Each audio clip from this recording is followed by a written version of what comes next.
Hi, beautiful angels and dragonflies. I am so excited to be presenting these videos. This is the first one. This is my homecoming series.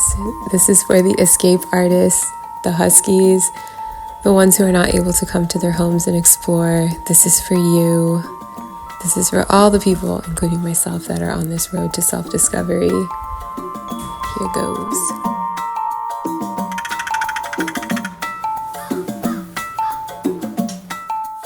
Hi guys, it's me, Jakari Wing.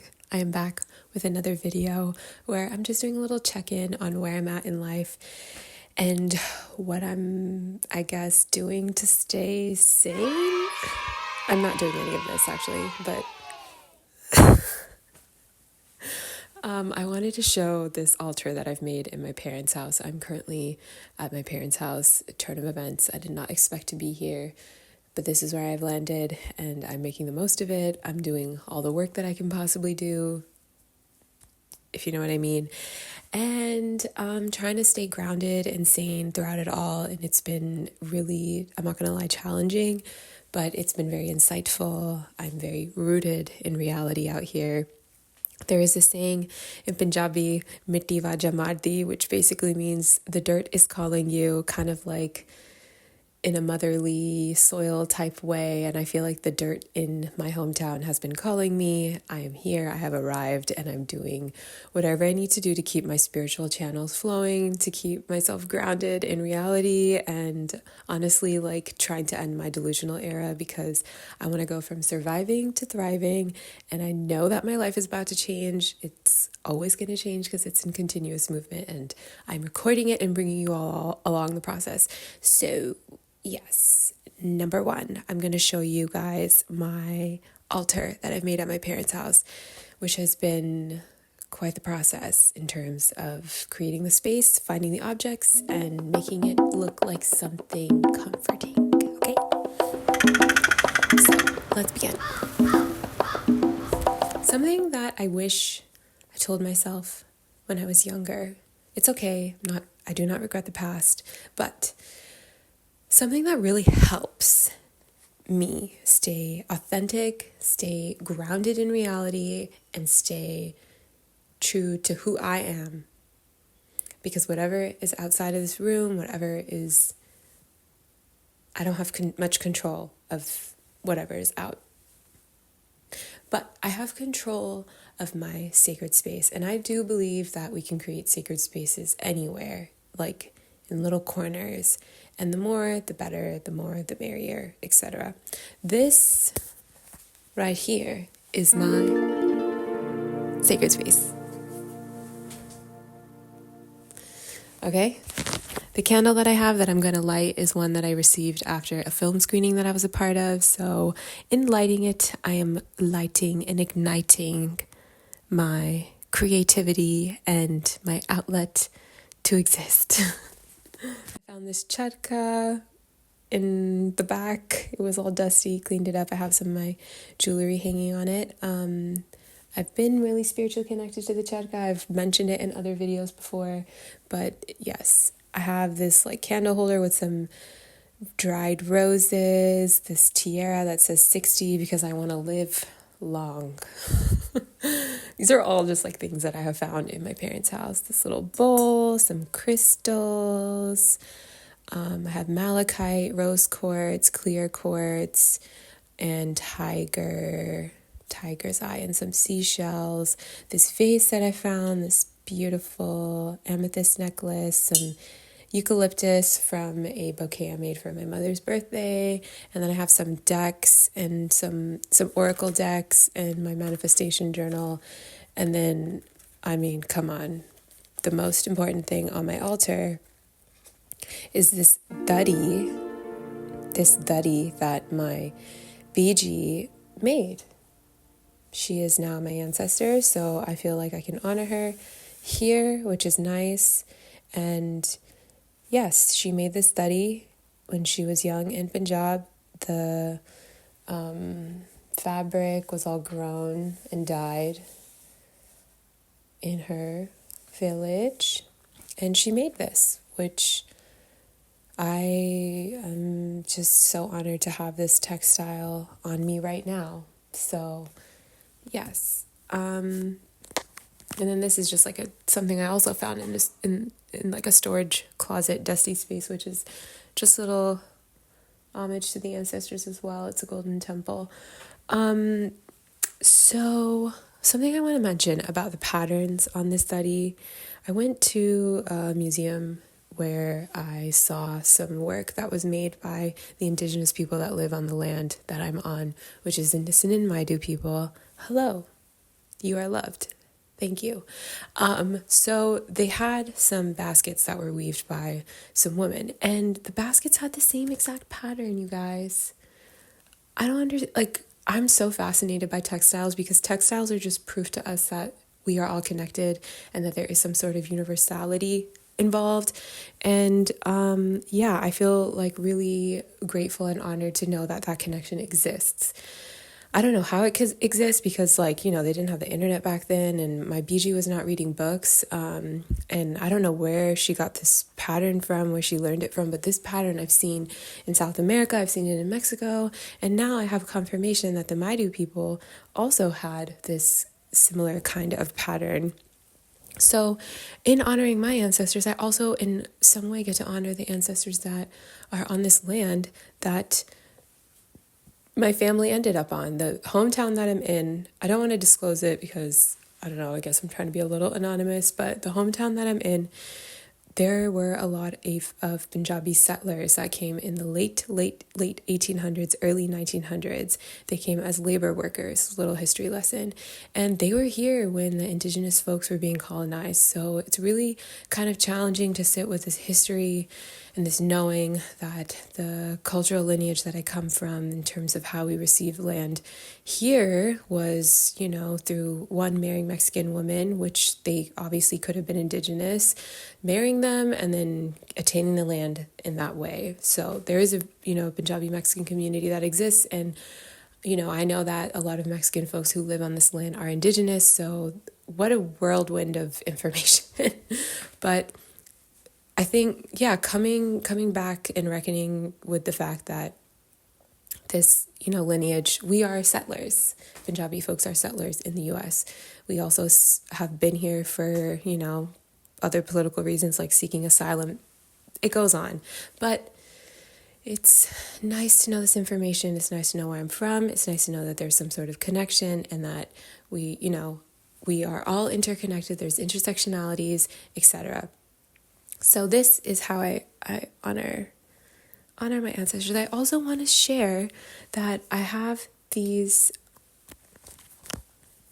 really amazing, hold on.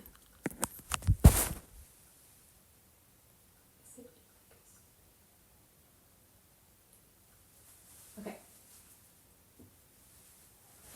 Those are flower essences. One is Bleeding Heart and one is California Poppy. They're made by Solish Medicines, which the person who creates these, they are creating these flower essences on the West Coast, and I can find more information about them. But I've been taking these flower essences, you guys. Last time I took them was like 4 years ago when I was going through my Saturn return, like the beginning of my Saturn return, and I'm taking them again because I'm going through heartbreak. And I'm trying to I'm simultaneously holding space for heartbreak and for the ancestral wounds that I'm carrying. And California Poppy helps with the ancestors. Bleeding Heart helps with grief. So I think it's really beautiful that I get to use flower essences, the spirit and energy of these flowers, to the spirit and energy of the earth to get me through this time in my life that I'm in. And I'm sober right now, which has been, and taking these flower essences has been really grounding me in a reality that I have not been able to compassionately move through in the past. So it is interesting because in one place I am compassionate, I'm loving, I'm forgiving, but I'm also having to be accountable to some deep truths and deep behaviors, deep-rooted behaviors that I just like in the past when I became aware of them in myself. I was like, oh my gosh, like I can't believe I have these behavioral patterns that I've adopted because I was just trying to survive in the environment that I grew up in, and now they've outgrown themselves, but I don't like this about myself. I want to just get rid of this. I want to just drill myself to the point where this is out of my system, and that's just like not how life works. Like, we have to take time on ourselves, and part of being compassionate is being forgiving and knowing that the behavioral patterns that we picked up in order to survive, like they are patterns that we might be addicted to. They might be patterns that we've just like grown accustomed to. It's not easy to sit with, but in the end of the day, like we are human. Humans have a lot of capacity to grow. Humans have a lot of capacity to make mistakes, and healing requires accountability, and healing requires sitting with things, and that is what these two are helping me do. They're also helping me realize that I have become, and this is part of the ancestral stuff, I've been programmed to feel guilty, to have compassion fatigue, and that has a lot to do with patriarchy as well. So those have I've been thinking a lot about patriarchy, what's culturally acceptable, what's culturally normal, how it trickles down into like family units, and then how it trickles down into the human being, aka me. And I must add that I've been looking at all of this through the perspective of being a queer person.